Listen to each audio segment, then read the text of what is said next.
వెన్నెలలుగ పొంగు వరదల వేగాన పడిలేచి వలలకు తీపి కలలకు లేని అలసట నీకేనా నల్ల నల్ల నెడలోన ఎల్ల కిల్ల పడ్డట్టున్న అల్లు మల్లు ఆకాశాల చుక్కలు అమ్మాయంటి జాబిల్లమ్మ అబ్బాయంటి సూర్యుడమ్మ ఇంటిది పరవలంట దిక్కులు ఎవరికి వారే యమునకు నీరే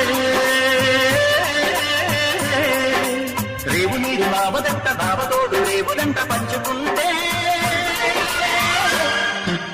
గోరువంత బాలదాని గోపురానికి స్మరణ గణగడ గంటలే మోగనేదా గోపురాలు నుంచి నాక గోకులాలు పెదాల కిలకిలా ముగ్గులే